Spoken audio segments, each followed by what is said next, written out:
Welcome back to the Pre-Vetted podcast, where we spotlight extraordinary people and remarkable talent reshaping our world. Today, we are joined by David Asarnow.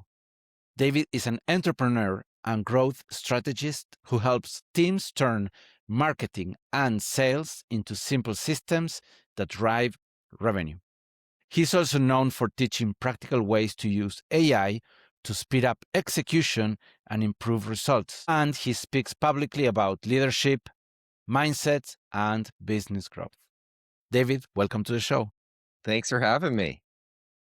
I'm honored to have you here today. It's an amazing day to do an episode together, and I'm looking forward to have a great conversation. Me as well. We've had a few conversations offline beforehand, so I am Yes, excited to do whatever I can to serve your audience. absolutely. Absolutely. Yeah. So for people meeting you for the first time, can you tell us a little bit more about what do you do?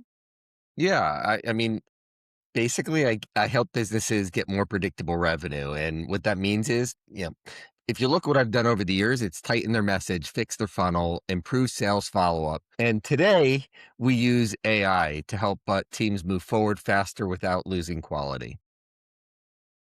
Right. Right. Yeah, it's it's an interesting activity because there's so many people overpromising and never delivering, right? So when I've been reading and knowing you more, I find refreshing what you're doing. I find it refreshing.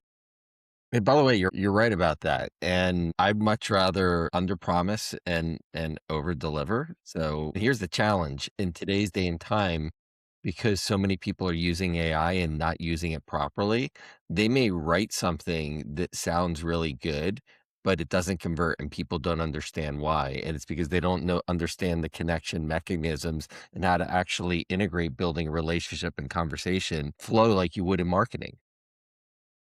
Right. Right. For me, it's been a hard thing to learn because I'm more about stuff, right? I'm a software engineer. You know, 1 + 1 = 2, right? But here on we're talking about people, and 1 + 1 = 11, right? And the math Or the math doesn't 22. work, but or 22, right? But it's a different type of knowledge, right? A different type of understanding. It totally is. So, for people that are hearing the podcast, can you tell us a little bit more about the award that you have on your wall behind you? Oh, the awards behind me. Yeah, Uh, yeah, yeah. one of the things I guess that is starting in about 2016, one of the software companies that we work with started offering an award. The first award they had was called the Two Comma Club Award. So if you did a marketing funnel that generated over $1 million in revenue, US dollars, you could apply for award. You had to give the entire funnel flow, show the shopping cart checkout to verify proof that it generated the revenue. And then they offered a Two Comma Club X award, which was times 10. X in Latin is 10. So that means marketing funnels that did over $10 million. And the two awards that I have behind me, the two awards behind me were for marketing funnels that did over $10 million.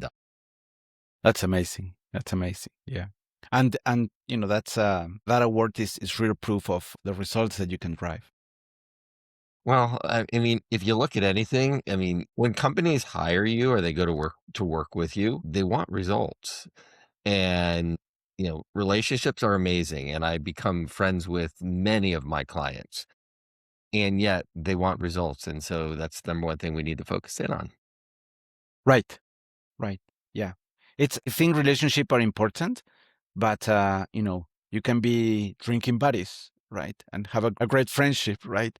But that doesn't mean that you can bring results, right? Well, You and need that and both, that's what I'm trying true. to I say. mean, Yeah. when you need to make sure that everyone on your team is focused on the same goal, that marketing is speaking with sales, sales is speaking with marketing, operations communicating with sales and marketing, so that way you have a cohesive unit that's working together. Interesting. So, what problem did you see that pushed you into growth and revenue work? It's what I saw a lot of problems. I grew up in corporate America first. So before, I had an opportunity in my 20s to build a new division for a 50-year-old family-owned business that did 68 million in revenue, and I grew a business to 45 million, a business division to 45 million in 5 years. I then started a franchise company um, that we grew to 8 figures in 5 years. And after that, I got an opportunity to speak, coach, and train with Tony Robbins and Chet Holmes at Business Breakthroughs International, where I literally got an opportunity to train thousands of entrepreneurs. And what I started seeing, and throughout all of this, I kept seeing good businesses with good people doing a lot, but they weren't getting consistent results. So leads would come in and then they would get wasted. They don't follow up on them. And sales would blame marketing. Marketing would blame sales. If sales isn't closing the leads, they're not getting good quality leads. If sales isn't closing the leads, marketing saying, I'm getting you good leads. And nobody had a simple system for turning attention into book calls and converting those. So I got obsessed with fixing it, and that's how Business Nitrogen was born, and we've been doing it for 15 years. Wow, that's amazing. And what does growth mean to you beyond just more leads? Well, it's not leads, it's revenue, it's the strength of the company. The company needs to get stronger, not just bigger, because I mean, heck, companies can implode upon themselves if they don't get, build the sales, the operations. They need a better conversion, better delivery, better retention. And the other thing is you need to make sure you have the right team that can execute without creating chaos. Sometimes growth can create chaos, and chaos slows down the growth. So it's really getting very intentional on how you're building, growing, and scaling a company, how you run your weekly leadership meetings, how you empower the team to be able to get everyone in the team collaborating together. So that way the business grows and you build strength while you're growing. It's like building a business operating system that encompasses sales, marketing, operations all together. Right, right. Sometimes I see revenue as oxygen for a. It's funny you say that. Before we were Business Nitrogen, which is about acceleration, we were Business Oxygen. In fact, I still own the domain businessoxygen.net. BusinessOxygen.com was an accounting company out of Australia, and one of my clients said to me, Dave, you need a .com. And by the way, this was back in 2010. He said, you need a .com, not a .net. And so I said, we can be business healing. We can float your business higher. And we all laughed. And then I looked up on GoDaddy and Business Nitrogen was available. So that's how our name came about. Right, right. Interesting. That's an interesting story. The By the way, I mean for the audience, this was not rehearsed, so No, it came wasn't up rehearsed. naturally. You brought up oxygen, and it made you think, well, my real original. And by the way, you can put in business oxygen, David Asarnow, and you'll probably still see a lot of things from that back then. Right, right. For me, the reason I say oxygen is because it's I mean, it gives you this breathing room, right, to make mistakes, to improve the operation, right. I mean, you can, if you have revenue coming in, then you can be inefficient. You can waste money by making mistakes, but keep moving forward until you kind of figure out how to optimize it, right. Even if you kind of break even in an operation, but if you have more revenue coming in, you have a next project to work and do better next time, right? So it becomes this, breathing room, and give you the life of the company, right? It is, which is why I selected it as my original company name. But it was taken. Yeah, No, it was .com was taken. taken. .net was available. I was okay with it, but one of my clients was like, "You need a .com." So we actually strategized together in their conference room, and that's anyway. It's a funny Right. story. Now, why nitrogen and not hydrogen? Nitrogen sounds like nitrous oxide. It's an accelerant. It makes things go faster. And that's really how we came up with the name. Right, right. Because I was thinking nitrogen is more of a neutral element, right? But NOx, it's more explosive. Yeah, I like that Yeah. idea. So, we were kind of talking about this, but what are the common mistakes you see companies make in marketing and sales? I think in sales and marketing, well, Not I think, I know. In sales and marketing, a lot of times people confuse activity with progress. There's a lot of people doing a lot of things. They're driving leads, they're getting people, they're using ads, they're running content, they're using tools, they're using outreach. However, if the message is not clear, if it's fuzzy, if the follow-up is not consistent and it's not strategic, people can fix the message, but not have a speed of follow-up, speed of communication. You're not gonna see the results that you need to drive sales. I see it all the time with clients I work with, where they're spending a lot of money to drive leads, to drive traffic, and yet some of the basic foundational things that they could do in order to get people pre-framed, pre-qualified, educated, leaning forward before the conversation even happens, doesn't happen. And then they have the conversation. And if someone doesn't move forward, the lead is gone forever. They don't have an effective lead nurturing system in place to educate, inform, to get the person ready to raise their hand and lean forward when they're ready. Right, right. And the thing is, those are silent killers because the lead is gone and there's no feedback, there is no input saying why the team made the mistakes they make. And they have no idea. And the problem is they may not even know. They may not even know the mistakes that they're making. And they just say, this doesn't work or this lead source doesn't work. And then the other problem is many don't have end to end attribution. So when someone eventually moves forward, they don't know which ad drove them forward, where that person came from. And if you're not tracking everything from the beginning to the end, you don't have a complete full picture on what's actually working for your business. Right. And you're making decisions blindly. Yes. You could be killing the ad that is actually working and converting, and you wouldn't know about it. Exactly. And then you don't know what to optimize. Okay, great. You found the ad that's working. Maybe you want to update the headline now. So, when you audit a business, what are the first things you look at? Well, first, we need to look at the offer and the positioning. So, is there a message to market match? Does the offer match who they're looking to attract? Can you understand who it is, who their ideal customer is, and is it matching that in 10 seconds? Next, we want to look at the funnel. Okay, great. Someone clicked on the lead, clicked on the ad. If you're getting a really good click-through rate and then they come to a landing page and then they're not opting in or they're not buying, you have to look where the breakdown is there, literally looking at everything step by step from, the ad to the lead to the appointment.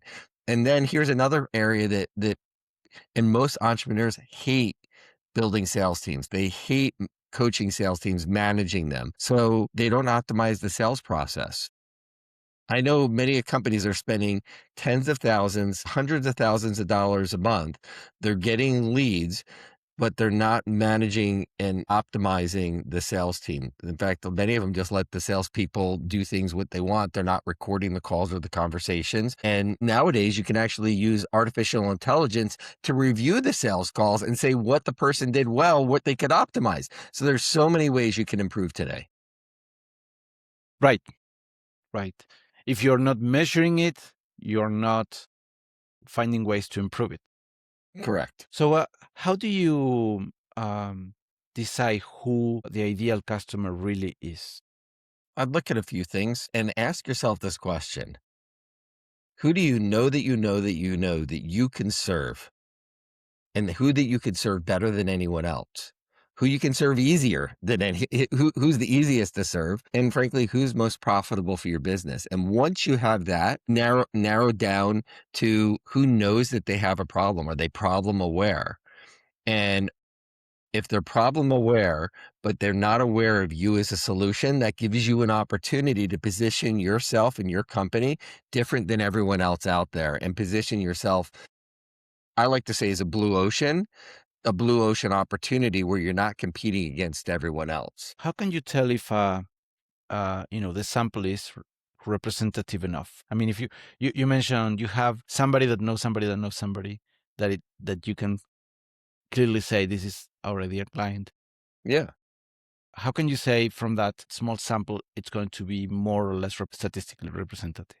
Well, Why do you say small sample? It could be a large sample. So if you have I'll look at it this way. If you're a company, you have a product, good, or service, why do you exist? Who are you there to serve? And do you do a good, who do you serve them? What kind of feedback do you get from your clients? And if you're not doing a good job serving them, work on serving them better. But who can you serve? And so make sure that the message that you have lets them know, hey, they've got a problem. If they have a problem and they haven't been able to solve that problem, you exist solely to solve that problem for them, and give them that opportunity to raise their hand. And then if you do all the right things in the sales and marketing side, you'll earn the right to at least have that conversation. And then once you earn that right to have that conversation, then it's incumbent upon your sales team to ask really good questions, get them to lean forward, get them to enroll. And through an online system, if let's say you have an online e-commerce company, you have to it's incumbent then upon you to make sure that you then are doing everything you can to educate, inform, and let them know that you can serve their need and give them an opportunity to buy, so that way you can serve them. Right, right. So it becomes about the timing, understanding their needs, and then with that, position yourself so you, as you said, earn the right to have that conversation. Right. Exactly. I am kind of going a little of a tangent here, but I remember when my time at Microsoft, I was on the technical pre-sales team. Yes. So I was I was in a beautiful position because I was on the sales team, but I was not in charge of the pipeline, right? Hmm. So I was kind of above and beyond the pipeline, but I was involved in that process, right? Because I was doing demos and things like that for the enterprise level, right? And being the technical guy for the sales team, right? So I was working with all the salespeople, and I learned a lot about they would do this probabilistic, waiting on the on the opportunities, right? And see the whole pipeline and how many millions of dollars were on the line. And on enterprise, it's a long sales cycle, right? So we would have these meetings where they would update each lead, each opportunity. I learned a lot. Everything I learned about sales, I learned it from those meetings. It was like a concert. You could see, the struggles and how they were able to close a deal. And they had this big bell. When they close a big deal, they would sing the Do they bell, right? really? Yeah, yeah, yeah, yeah. It was beautiful, right? I mean, it gives that energy that the sales team would need to kind of move forward, right? Hmm. It was so fun. It was right after the Microsoft craziness, so when I joined, they started going corporate, so it became, I wouldn't say boring, but more more a corporate serious company rather than Steve Ballmer just dancing on the scenario, right? That would have been fun to see back then. Yeah, yeah, yeah. I mean, the company meeting that happened before I joined, Hmm. they lost two people, right? They literally lost them on the fields. I couldn't find them until the next morning they showed up, right? So that was fun, right? But then next year when I was there, it was more of a moderate meeting and whatnot, right? Well, they grew up as a company and they modified and adjusted as they grew. Right, right, yeah. So what does a healthy funnel look like to you? Well, if you look at a marketing funnel, what's healthy is, frankly, the right people raise their hand. You have a system in place, live, in person, or artificial intelligence, to have that clear conversation, and where the person who's communicating with you knows what that next step that they should take, and you're telling them what they should do. You eliminate as much confusion as possible in that process, and you don't have old dead lead just sitting there in a CRM. And then you put constant and continuous attention, that follow-up that I mentioned, and in order to get the person to go from raising their hand to becoming a client. Now you can do that through, as I mentioned earlier. You can do that in one-on-one sales. You can do that in a group environment. You can do that in a seminar environment, and you can do that in an e-commerce environment. They shift a little bit depending upon what type of business you have, but it's all about awareness, communication, and desired, attention, interest, desired action. And that old ADA principle, you've got to get their attention to get their interest and then get their desire. So that way they take action.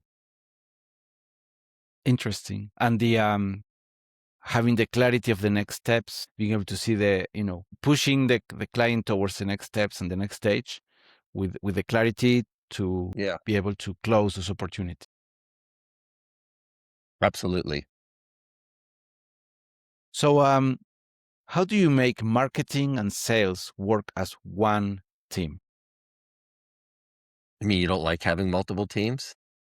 I'm just kidding. That's the age-old question because marketing, it's funny because the company that I built the $45 million division for, they had a VP of sales and marketing. So one person was overall, so you couldn't point fingers. I think part of it is marketing drives sales and sales confirms what marketing is doing right. So you have to work as one team.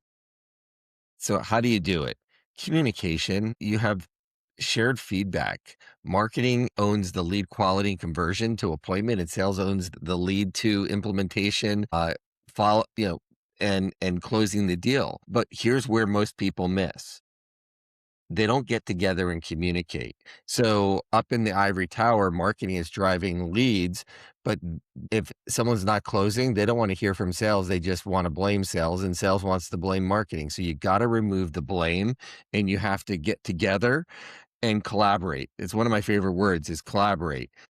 You all work for the same. If you have a company, everyone on the team, and if you have outside partners, agencies, etc., it's one team, one vision, one goal, and you've got to communicate that together, create a scoreboard and communicate so that way you can say, how do we improve? What do we need to improve? And start noticing who on your team is raising their hands and offering advice. The other thing that we talk about so many times is don't complain about something and saying, I'm getting bad leads. Or looking at marketing, look at sales is, hey, I've listened to and reviewed some of your calls and I think you could do a better job. So I'd say eliminate the finger pointing and come together with a process that I heard. It's funny. I heard a young lady from Venezuela who worked for an American company that was at a conference that I was at, and they had, what's the best thing that works in your company? And she won $1,000 poker chip in Las Vegas for this. But I do think it originally came from Dan Martell. And the idea is 1-3-1. One, state the problem that you're having. Then state 3 ideas that you think will solve the problem. So if you have a problem, don't just go say no complaining unless you have a solution to the problem. And then so it's of 1 problem, 3 solutions, and then finally, which is the solution that you recommend us using and why you recommend us using it. If companies implemented the 1-3-1, they would create, 1, people wouldn't be complaining, and B, they would get ideas, and that would drive ideas to organizations and create more conversations. Right. Right. Wow, that's amazing. I mean, with that same idea, I got involved into a book adaptation to Spanish Mhm. because I mean I was not complaining, but I told the author of the book, well, you should consider writing the book in Spanish because there's a big audience. I have experience with Latin America audience. You have Spain, it's the second biggest language spoken in the world. You have Chinese, but but in on the Western hemisphere, right? Western culture. And basically he Part said, of English, it's the most important language for us to know right. Yeah. or communicate in or be able to sell in because it's such a large portion of even the US, it's like 20 something percent of the population. Right, right. It's huge. Yeah. So I kind of, described the nuances of the different variations of Spanish that there are. And he said, that sounds great. You should write the adaptation of my book.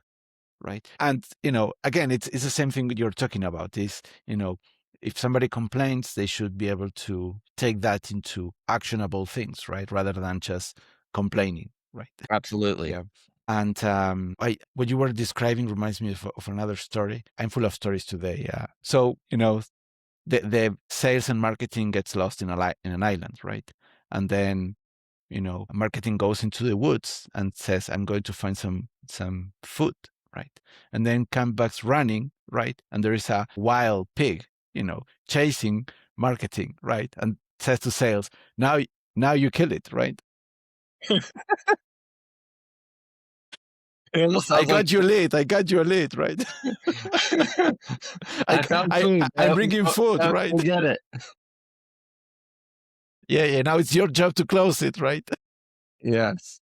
Close the Yeah. deal. Get us dinner. Close the deal. Here it comes, right? Which, shows that, if you don't have this good coordination between these teams, then you can have great leads, but, if there's no coordination, you're going to lose them, right? Correct. And finger blaming then why that happened. Exactly. So, what are the habits that you've seen work best to improve revenue predictability? It's measuring. If you don't measure, you can't improve. So the only way you're going to be able to create revenue predictability is is knowing what you want and measuring against it, and then continually reviewing what can you do to improve it. And literally every week, split testing one change. I'll give you an example. I have um, a client, maybe they're doing a VSL or a webinar, and we know what predictable results we're getting. We'll pick one or two things that we're going to optimize and split test and see is there a lift or is it to stay the same? If there wasn't a lift, move it back and then test something new. So it's to get predictability. It's it's knowing what you're doing and measuring everything and then communicating about it. Amazing. So, where does AI help the most right now? Well, AI can help in a lot of different areas. I'm speaking a lot on AI for entrepreneurial based businesses and how to leverage AI systems. There's little workflows that you can build in. There's automations that you can do. But there's two things that you should look at is to create some speed and consistency. It can help you respond faster. It can help you follow up more consistently. It can help you create content, internal tools that would normally take an entire team, and you can have artificial intelligence do a lot of it. And you can have it clone people's brains as much as you possibly can to create repeatable scripts, templates, and workflows. And now you can have AI take all of that and communicate with your clients via chat or even voice. I mean, one of the things we're building out for a lot of people are AI appointment booking systems. Everyone wants a lead, but how do you turn that lead into an appointment? And the challenge with so many times with salespeople is they'll follow up with a lead 3, 4, or 5 times, but if they're manually following up, all of a sudden, all these leads that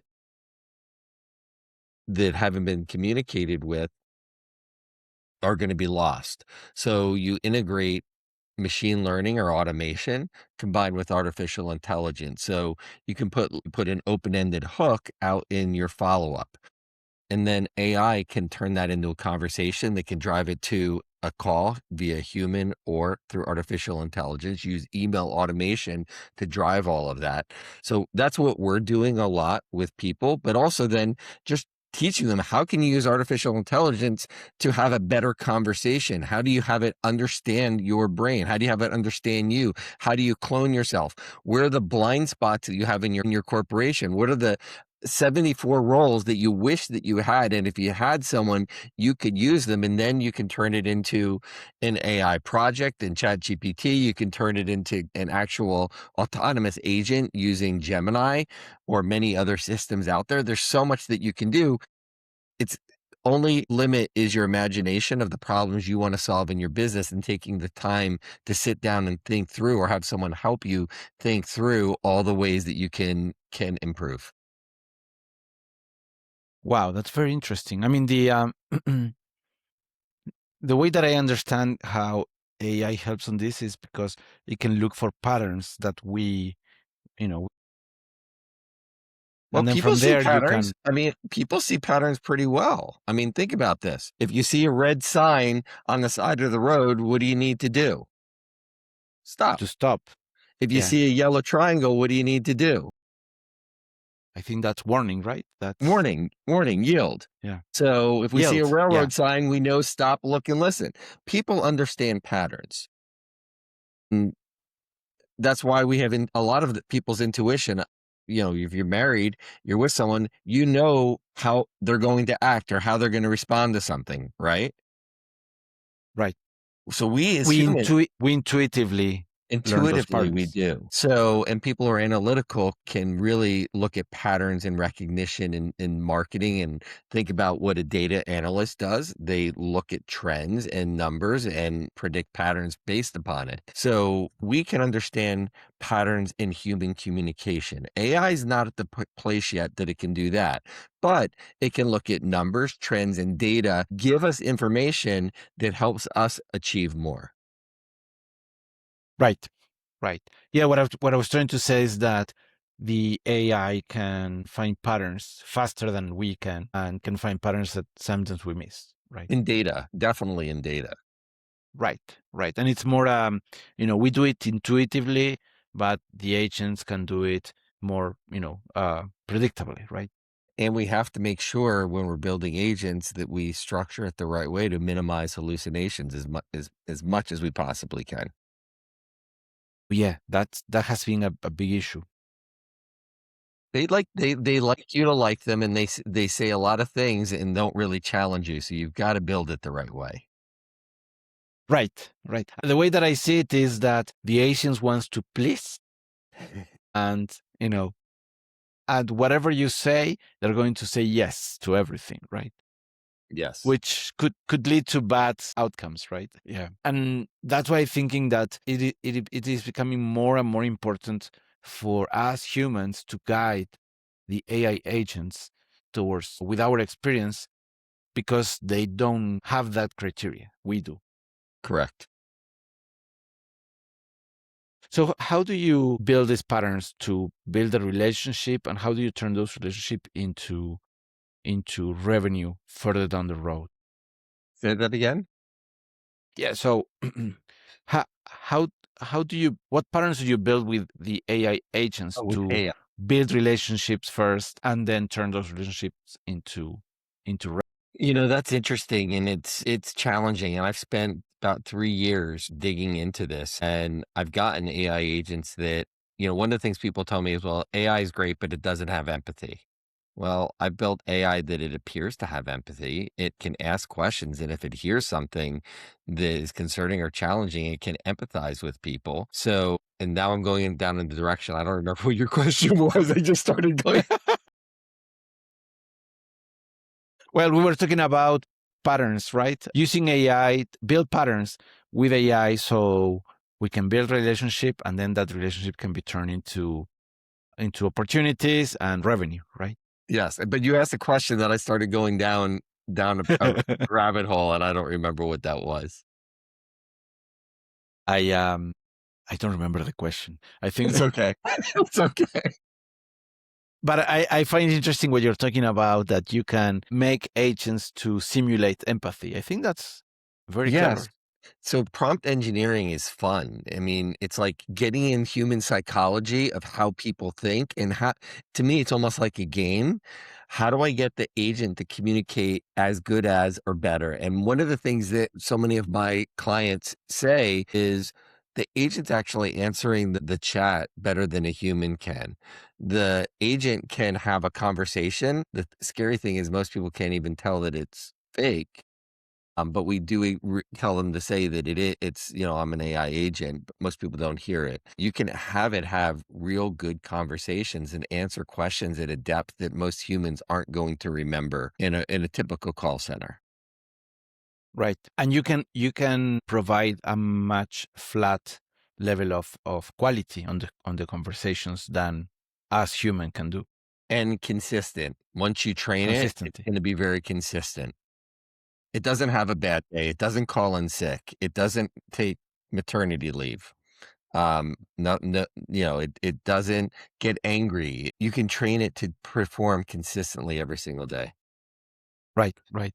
This reminds me of another story. Sorry, I keep keep bringing stories up, but I hope you like the story. But there's a new supermarket in town, right? And I go there, beautiful place. They give sampling of of ham and whatnot, right? I'm a sucker for those type of things, so I go there and beautiful place, right? They went overboard. The place looks beautiful. It's new, brand new, everything, right? Again, those patterns we were talking about patterns. You kind of get used to where things are in your supermarket, right? And then you go to a new one and I spend more time than I wanted to on finding stuff, right?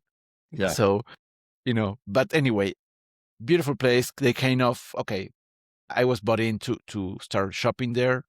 Love it. Then my wife want us to reduce our plastic consumption. So she asked me not to use plastic bags for when I buy vegetables. So, I bring the vegetables loose, right? And the cashier, just look at me with with disdain. It's like, ah, you make me work harder.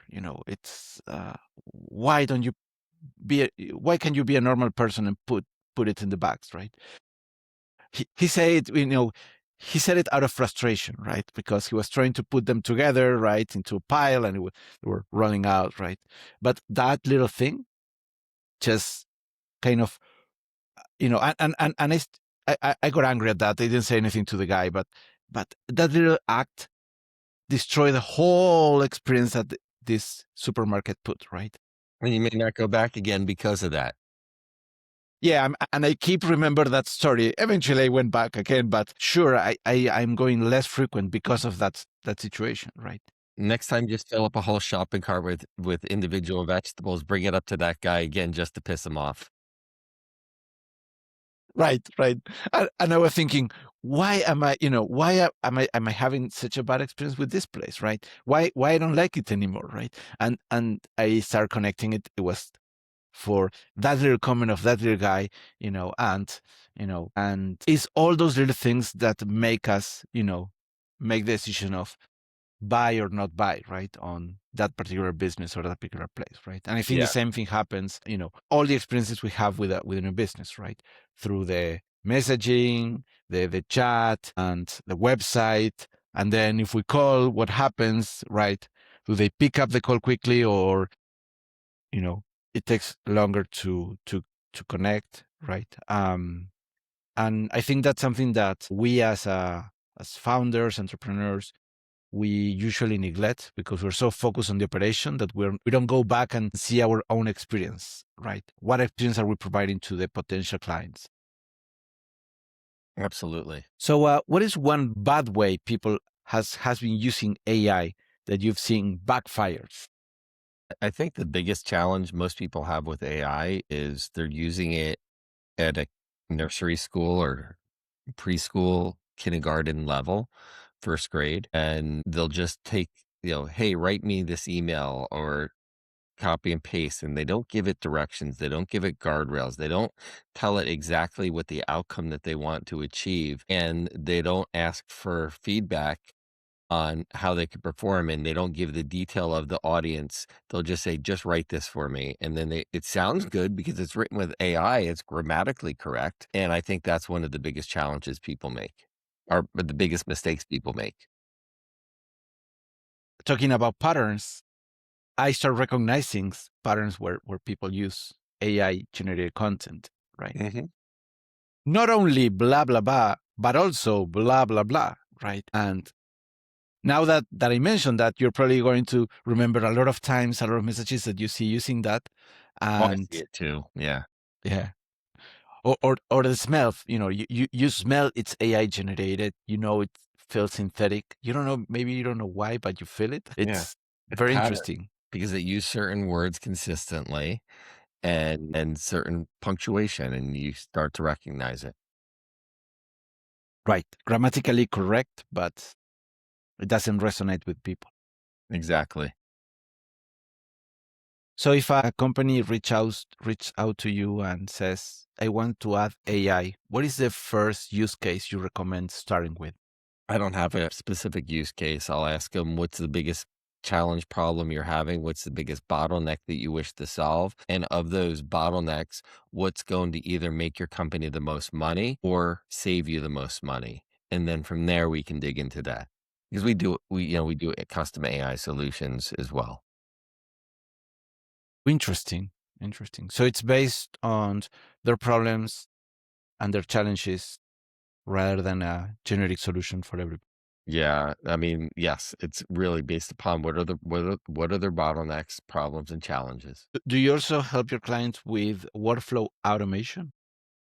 Well, we do marketing workflow automation, sales workflow automation. I don't do a lot in the operation side of things. Right.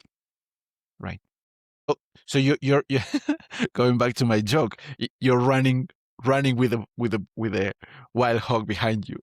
I'm running with the wild, so what we'll do, we'll go find the wild hog, and then we'll stab it, and Right. then put it on the fire and cook it for him. How's that? That's even better. Yes. So, what is a story from your career where a small change created a big result? Man, I think there's a lot of small changes that create big results, and from one little mindset shift to going out there and doing a talk or a keynote, changing a headline, changing the first message, putting an automation sequence in place, nurturing leads for a long period of time, having a big, audacious goal and putting it out there and just making things happen. I wish that I could say there was just one. I'll give you an example. When I was a speaker with Tony Robbins and Chet Holmes, I didn't get paid unless I actually sold coaching or consulting or their programs. And so I'd be speaking to entrepreneurs all the time, and we're solving problems. And this one little change in the script that I had an idea, um, made I was able to, within 30 days, increase their enrollment rate into programs by 63.4%. And then Wow. grow it from there.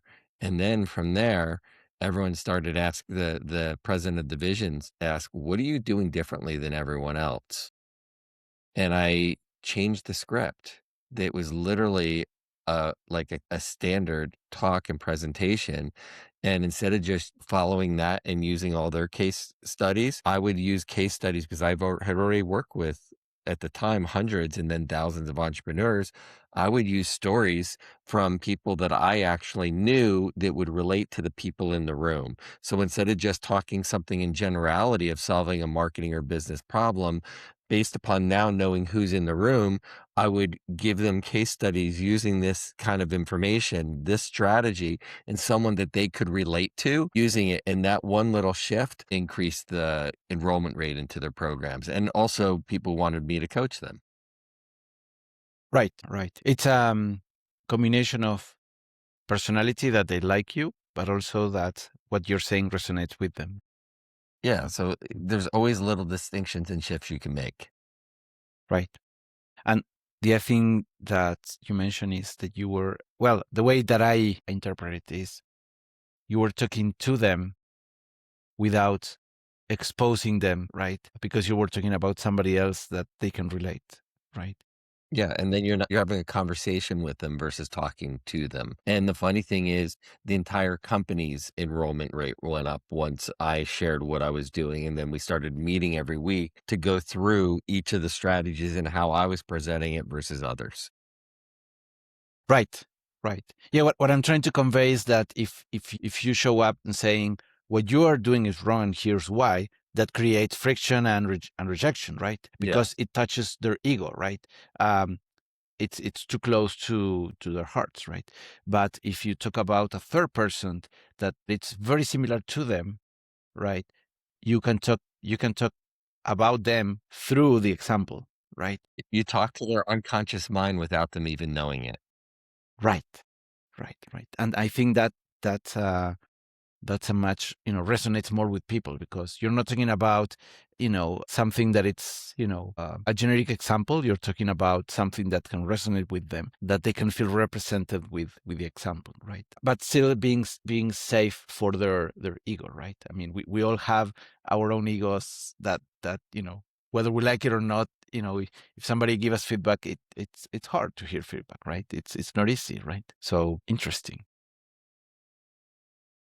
So can you tell us a little bit more about what is the role of the mindset play when results are not showing up?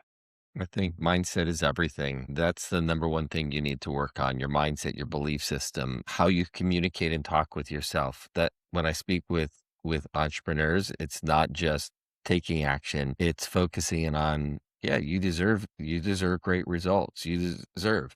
The other thing is, think about this. I mean, one of the most powerful books ever written was Think and Grow Rich. Why? It's about mindset. It's about belief system. It's about who you surround yourself with. If you aren't getting the results that you want, what could you do differently? Who are you surrounding yourself with that you can up level your thinking, your beliefs, and then have a group of people that you can ask for support? I mean, the mind is the most powerful thing in the world. And so if you're not getting results, read good books, listen to good podcasts, listen to meditations about belief and confidence. And all of a sudden, you'll start acting and operating differently. Right, right. The mindset becomes is a first step toward greatness, right? Yeah. Because you know then you can work towards improving yourself, taking feedback as we were talking about before, Mhm. doing better, and then the results are going to come. Yes. David, I truly appreciated you being here today. We're running out of time. Any final remarks before we wrap it up? Just whatever it is, if you want to achieve it, go do it. If your marketing is not working the way that you want, look at how can you serve your customer better than anyone else, find out the problems and communicate it. And I've got some free resources on my site, businessnitrogen.ai. You can go check them out. And businessnitrogen.com gives you a little bit more on marketing and sales. But believe in yourself and take massive action. Amazing, amazing. I hope we inspire the audience to take more action. And I believe that your story, your insights are going to give them a lot to do. Yeah. Well, thank you for having me. It's been a pleasure. Thank you, David.